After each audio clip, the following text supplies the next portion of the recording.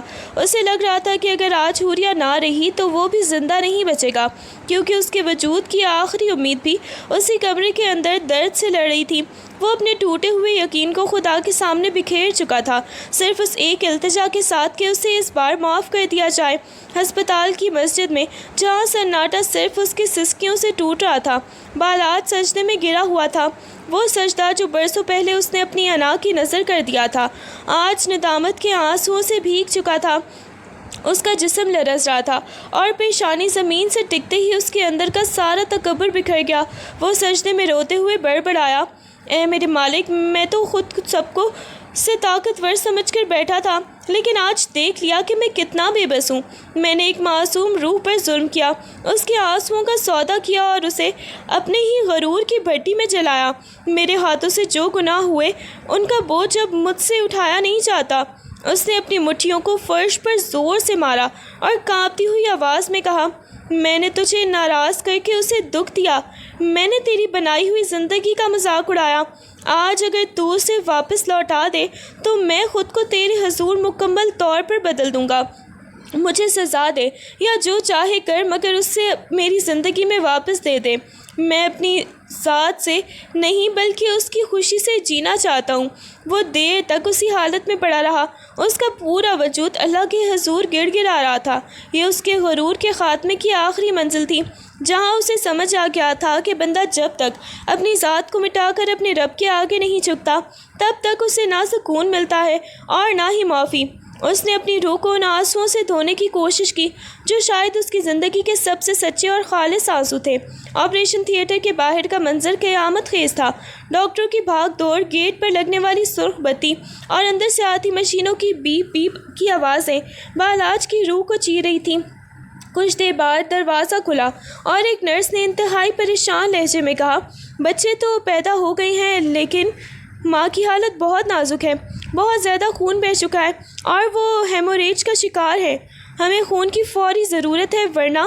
Nurse کی بات ادھوری رہ گئی، لیکن بالاچ کو جیسے بجلی کا جھٹکا لگا۔ وہ چند لمحوں کے لیے جم سا گیا۔ اس کی اپنی آنکھوں کے سامنے حوریہ کا وہ ہنستا ہوا چہرہ، اس کا آنسو بھرا لہجہ اور وہ معصوم سی التجا آ گئی جو اس نے اس رات کی تھی جب اسے درد ہو رہا تھا اور بالاچ نے اسے اسپتال لانے سے انکار کر دیا تھا۔ بالاچ کا دل سینے میں زور زور سے دھڑک رہا تھا۔ اسے ایسا لگ رہا تھا جیسے اس کے اپنے وجود کے ہی ٹکڑے ہو رہے ہوں۔ وہ دیوار سے ٹیک لگا کر آہستہ سے زمین پر بیٹھ گیا۔ اس کے لبوں پر صرف ایک ہی نام تھا، حوریہ۔ اندر حوریہ زندگی اور موت کی کشمکش میں تھی۔ اس کا وجود ایک پتلی ڈور پر لٹکا ہوا تھا اور باہر بالاج کی انا کا جنازہ نکل چکا تھا۔ اس نے اپنی زندگی میں پہلی بار یہ محسوس کیا کہ طاقت دولت، شہرت یا انا میں نہیں، بلکہ اس انسان کی موجودگی میں ہے جسے وہ اپنی نفرت سے مارتا رہا۔ وہ ڈاکٹروں کے پاس گیا، اس کے پیر لڑکھڑا رہے تھے۔ اس نے کانپتی ہوئی آواز میں کہا، میرا خون لے لیں، جو چاہیں کریں، بس اسے بچا لیں۔ مجھے اس کے بغیر نہیں جینا، مجھے اب اس کے بغیر زندگی کا کوئی بھی مطلب نہیں سمجھ آتا۔ وہ اس وقت صرف ایک شوہر نہیں بلکہ ایک ٹوٹا ہوا انسان تھا جو اپنی زندگی کے سب سے بڑی غلطی کا کفارہ ادا کرنے کے لیے موت سے لڑ رہا تھا۔ کئی گھنٹوں کی جاں گزر کشمکش کے بعد جب حوریہ کو ICU میں منتقل کیا گیا تو وہ ہنوز بے ہوش تھی۔ اس کا چہرہ بے حد زرد اور سانسیں مدھم تھیں۔ بالاج اس کے بستر کے قریب کرسی پر ہی بیٹھا، اس کا ہاتھ تھامے ہوئے تھا۔ اس کی آنکھیں بھی سوجی ہوئی تھیں اور چہرہ ندامت کی گہری تہوں میں ڈوبا ہوا تھا۔ جیسے ہی حوریہ نے اپنی آنکھیں ذرا سی کھولیں اور بالاج کو دیکھا، وہ فوراً اپنی جگہ سے اٹھ کر اس کے قدموں کے پاس جھک گیا۔ اس نے حوریہ کے بے جان ہاتھ کو اپنی پیشانی پر رکھا اور سسکیاں بھرتے ہوئے بولا، حوریہ، مجھے معاف کر دو، خدا را مجھے معاف کر دو۔ میں بہت بڑا گنہگار ہوں۔ میں نے تمہاری زندگی کو جہنم بنا دیا، تم پر وہ ظلم کیے جنہیں یاد کر کے آج میری روح کانپ اٹھتی ہے۔ میں نے تمہاری محبت کو ٹھکرایا، تمہاری تکلیف کا مذاق اڑایا، مگر آج تم نے مجھے بتا دیا کہ میں کتنا کھوکھلا انسان تھا۔ اس کی آواز ہچکیوں کی وجہ سے ٹوٹ رہی تھی۔ تم اگر چاہو تو مجھے ٹھکرا سکتی ہو، تم چاہو تو مجھ سے نفرت کا حق بھی رکھتی ہو، لیکن پلیز مجھے خود سے دور مت کرنا۔ میں تمہاری منت کرتا ہوں، مجھے موقع دو کہ میں اپنی باقی زندگی تمہارے ان زخموں کو بھرنے میں گزار سکوں جو میں نے خود تمہیں دی ہیں۔ میں آج اپنے تکبر کو تمہارے پیروں میں رکھ کر معافی مانگ رہا ہوں۔ کیا تم مجھے معاف کر کے واپس لوٹ آؤ گی؟ میری زندگی اب تم سے جڑ چکی ہے، تمہارے بغیر میں خود کو ایک زندہ لاش سمجھتا ہوں۔ اس کے آنسو حوریہ کے ہاتھوں پر گر رہے تھے۔ وہ ایک ایسا منظر تھا جس میں ایک ظالم شوہر کا مکمل غرور ٹوٹ کر شکست کھا کر اپنی غلطیوں کا اعتراف کر رہا تھا۔ ICU کی مشینری کی مدھم سی بیپنگ کی آواز کے درمیان ہی حوریہ کی پلکیں آہستہ آہستہ جنبش کرنے لگیں۔ روشنی اس کی آنکھوں میں چبھ رہی تھی، اس لیے اس نے فوراً ہی آنکھیں موند لیں۔ بالاج جو اس کے ہاتھ کو تھامے ہوئے ہی سو گیا تھا، یک دم ہڑبڑا کر اٹھا۔ اس نے حوریہ کے چہرے پر پڑتی روشنی کو اپنے ہاتھ سے ڈھانپا اور انتہائی دھیمی اور لرزتی ہوئی آواز میں پکارا، حوریہ، میری آواز سن رہی ہو؟ حوریہ نے دوسری بار ہمت کی اور آنکھیں پوری طرح کھول دیں۔ کمرے کی ہلکی روشنی میں اسے بالاج کا چہرہ نظر آیا جس پر ندامت اور امید کے ملے جلے تاثرات تھے۔ حوریہ کی نظریں اس کے چہرے سے ہٹ کر کمرے کے دوسرے کونے میں موجود نرس کی طرف گئیں جو اس کے بچے کو گود میں لیے کھڑی تھی۔ حوریہ کے خشک پڑی چکی زبان سے ایک مدھم سی آہ نکلی، مگر اس کے چہرے پر ایک عجیب سی سکون والی مسکراہٹ پھیل گئی۔ اس نے اپنے کمزور ہاتھ کو آہستہ سے اٹھا کر اپنے پیٹ کی طرف لایا اور پھر بچوں کی طرف اشارہ کیا۔ جب نرس نے بچوں کو لا کر اس کے پاس رکھا تو حوریہ کی آنکھوں سے آنسو بہنے لگے۔ اس نے اپنے بچوں کے چھوٹے سے گلابی چہروں کو دیکھا اور ان کی نرم سانسوں کو محسوس کیا، اور اسے لگا کہ اس کی ساری تکلیف، وہ سارا درد، وہ تلخ راتیں، سب کچھ ایک ہی پل میں بھلائے جانے کے قابل ہو گیا ہے۔ وہ مسکرائی، ایک ایسی مسکراہٹ جس میں دکھ بھی تھا اور اس سے کہیں زیادہ ایک ماں کی ممتا کا سکون تھا۔ بالاج جو یہ سب کچھ دیکھ رہا تھا، اس کی آنکھوں سے آنسوؤں کا سیلاب بہہ نکلا۔ اسے زندگی میں پہلی بار یہ احساس ہوا کہ خوشی کسی اونچے مقام پر نہیں بلکہ اپنی اولاد کی اس پہلی جھلک اور ماں کے اس سکون میں پوشیدہ ہے۔ حوریہ کی آنکھوں میں ان ننھی جانوں کو دیکھ کر جو چمک آئی تھی، اس نے بالاج کے اندر ایک نئی روح پھونک دی تھی۔ اس نے حوریہ کا ہاتھ اپنے دونوں ہاتھوں میں لے کر اسے ہونٹوں سے لگایا اور ایک اٹوٹ عہد کے ساتھ سرگوشی کی، حوریہ، آج میں خدا کو گواہ بنا کر تم سے وعدہ کرتا ہوں کہ یہ زندگی جو ہمیں دوبارہ ملی ہے اب تمہاری اور ان بچوں کی خوشیوں کے نام ہے۔ وہ بالاج جو انا اور نفرت کا قیدی تھا، وہ آج اسی ہسپتال کے کمرے میں ہی ختم ہو گیا۔ وہ تھوڑی دیر رک کر حوریہ کی پرسکون آنکھوں میں جھانکا۔ جواب اس کے لیے ایک سوال تھا، مگر وہ جواب دے چکا تھا۔ اس نے بات جاری رکھی، میں جانتا ہوں کہ تم اب بھی ڈری ہوئی ہو، تمہارا اعتماد بحال ہونے میں وقت لگے گا، مجھے اس کی کوئی جلدی نہیں ہے۔ میں اپنی باقی زندگی صرف اس بات میں گزار دوں گا کہ تم مجھ پر پھر سے بھروسہ کر سکو۔ یہ بچے ہماری نئی شروعات ہیں، ایک ایسی زندگی کی جہاں صرف محبت، احترام اور سکون ہوگا۔ بالاج کی آواز میں اب وہ کرخدگی نہیں تھی بلکہ ایک ٹھہراؤ اور عاجزی تھی۔ اس نے بچوں کی طرف پیار بھری نظر ڈالی اور پھر حوریہ کے ماتھے کو چومتے ہوئے کہا، آج کے بعد میرا کوئی بھی فیصلہ تمہاری مرضی کے بغیر نہیں ہوگا۔ میں اپنی غلطیوں غلطیوں کا کفارہ ادا کروں گا، چاہے اسے میں ساری زندگی ہی کیوں نہ لگ جائے۔ بس مجھے ایک موقع دو تاکہ میں اس گھر کو پھر سے جنت بنا سکوں۔ تم میری زندگی کا وہ حصہ ہو جسے میں نے بہت دیر سے سمجھا، لیکن اب میں تمہیں کبھی نہیں کھونے دوں گا۔ حوریہ نے اسے دیکھ کر ہلکا سا سر ہلایا۔ الفاظ تو نہیں تھے مگر اس کی آنکھوں کی نمی نے بالاج کو وہ تسلی دے دی تھی جو اسے دنیا کی ہر چیز سے بڑھ کر درکار تھی۔ وقت کی دھول نے ان تلخ راتوں کے زخموں کو کافی حد تک بھر دیا تھا۔ برسوں بعد بالاج کا وہ وجود بالکل مختلف تھا۔ اب وہ لاؤنج پہ تنہا بیٹھ کر اپنے غرور کے قلعے تعمیر کرنے والا شخص نہیں رہا تھا، بلکہ وہ شامیں اب گھر کے آنگن میں گزرتی تھیں جہاں بچوں کے کہکے گونجتے تھے۔ بالاج اب ایک ایسا باپ تھا جو اپنے کام سے جلدی گھر لوٹتا اور آتے ہی سب سے پہلے اپنی بچوں کو باہوں میں بھر لیتا، اور اس کی آنکھوں میں اب وہ وحشت نہیں بلکہ ایک ایسی نرمی تھی جو صرف اولاد سے محبت سے ہی جنم لیتی ہے۔ اس نے اپنی شخصیت کے اس پہلو کو مکمل طور پر بدل دیا جو کبھی حوریہ کے لیے عذاب بنا ہوا تھا۔ اب وہ حوریہ کی چھوٹی چھوٹی خواہشات کا خیال رکھتا، اس کے مزاج کو سمجھتا اور گھر کے فیصلوں میں اسے برابر کا شریک کرتا۔ ایک شام جب وہ باغیچے میں بچوں کے ساتھ کھیل رہا تھا، حوریہ اسے دور سے دیکھ رہی تھی۔ بالاج کو اپنے کندھوں پر بیٹھے بچے کے ساتھ ہنستے دیکھ کر اسے یقین نہیں آ رہا تھا کہ یہ وہی انسان ہے جس نے کبھی اس سے محبت تک کے رشتے کو بوجھ سمجھا تھا۔ بالاج نے مڑ کر حوریہ کو دیکھا اور مسکراتے ہوئے اس کی طرف آیا۔ اس نے حوریہ کا ہاتھ تھاما اور نرمی سے کہا، کبھی کبھی سوچتا ہوں کہ اگر وہ دن نہ آتے تو شاید مجھے کبھی یہ احساس نہ ہوتا کہ خوشی کی اصل تعریف کیا ہے۔ تم نے مجھے نہ صرف ایک باپ اور شوہر بنایا بلکہ مجھے ایک بہتر انسان بننے کا حوصلہ بھی دیا۔ حوریہ کی آنکھوں میں اب اعتماد تھا، وہ اعتماد جو وقت کی آزمائشوں اور بالاج کی مسلسل وفاداری سے پروان چڑھ رہا تھا۔ اب وہ گھر ایک ایسی پناہ گاہ بن چکا تھا جہاں نفرت کی جگہ محبت اور اعتماد نے لے لی تھی۔ بالاج کی یہ تبدیلی محض ایک دکھاوا نہیں تھی بلکہ وہ اس کی زندگی کا مستقل بیانیہ بن چکی تھی جسے وہ ہر گزرتے دن کے ساتھ ہی اپنی ذمہ داریوں اور پیار سے نبھا رہا تھا۔ وہ کمرہ جو کبھی حوریہ کے لیے قید خانہ اور بالاج کی وحشتوں کا مرکز تھا اب مکمل طور پر بدل چکا تھا۔ دیواروں کا رنگ، پردوں کی نرمی اور فضا میں پھیلی ہوئی بچوں کے کھلونوں کی مہک نے اس جگہ کا تقدس اور احساس بدل دیا تھا۔ ماضی کی وہ تاریک راتیں اب محض ایک دور کی دھندلی یاد بن کر رہ گئی تھیں جن کی جگہ بچوں کی گیتوں اور ہنسی مذاق نے لے لی تھی۔ شام کے وقت جب سورج کی آخری کرنیں کھڑکی سے اندر جھانکتی تھیں تو وہ روشنی اس کمرے کو کسی پرسکون پناہ گاہ کا منظر دیتی تھی۔ حوریہ اکثر اس کمرے کے کونے میں بنے ہوئے جھولے پر بیٹھ کر بچوں کو کہانیاں سناتی اور بالاج دروازے کی چوکھٹ پر کھڑا اس منظر کو دیکھتا رہتا۔ اس کے چہرے پر ایک اطمینان ہوتا جیسے اس نے اپنی گمشدہ روح کو واپس پا لیا ہو۔ وہ کمرہ اب کسی قرب کا گہوارہ نہیں تھا بلکہ محبت اور سکون کا گہوارہ بن چکا تھا۔ بالاج نے ایک بار پھر حوریہ کے پاس آ کر اس کے کندھے پر ہاتھ رکھا اور آہستگی سے کہا، یہ کمرہ گواہ ہے کہ ہم نے کتنا طویل اور کٹھن سفر طے کیا ہے۔ یہاں جو اندھیرا تھا اسے ہم نے اپنی محبت اور صبر سے روشنی دے دی ہے۔ حوریہ نے اسے دیکھ کر مسکراتے ہوئے اپنے بچوں کو سینے سے لگا لیا۔ وہ جگہ جو کبھی نفرت کی نشانی تھی اب ان کی نئی زندگی کی شروعات اور ان کے رشتے کی مضبوطی کی سب سے بڑی گواہ بن چکی تھی۔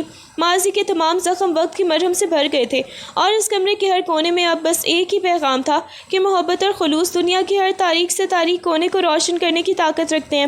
زندگی ایک ایسے موڑ پر آ کر کھڑی ہوئی تھی جہاں ماضی کی تلخ یادیں دھندلا کر صرف ایک سبق کی صورت اختیار کر گئی تھیں۔ ایک شام پرسکون تھی جب گھر کے آنگن میں بچے کھیل رہے تھے۔ حوریہ اور بالاج برآمدے میں بیٹھے ڈھلتے سورج کو دیکھ رہے تھے۔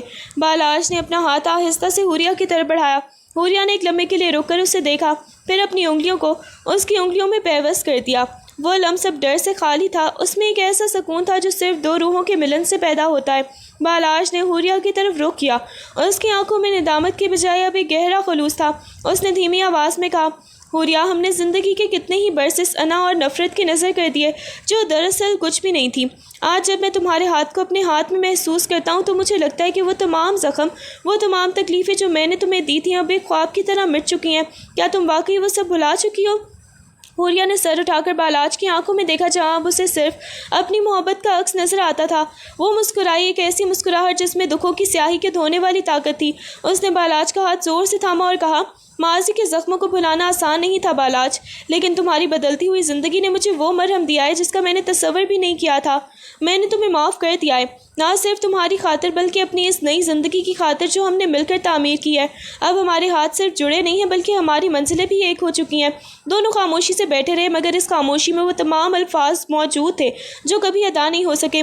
وہ تاریک راتیں اب قصہ پارینہ بن چکی تھیں، ان کے درمیان اب نہ کوئی دیوار تھی اور نہ ہی کوئی انا کا حجاب۔ انہوں نے ایک دوسرے کا ہاتھ تھام کر یہ عہد کیا کہ آنے والا ہر کل گزرے ہوئے ہر کل کی تلخیوں سے پاک اور محبت کی روشنی سے منور ہوگا۔ ماضی کے زخم اب ان کی کمزوری نہیں بلکہ ان کی اس مضبوط کی بنیاد تھے کہ جس نے انہیں ایک دوسرے کا ہمیشہ کے لیے بنا دیا تھا۔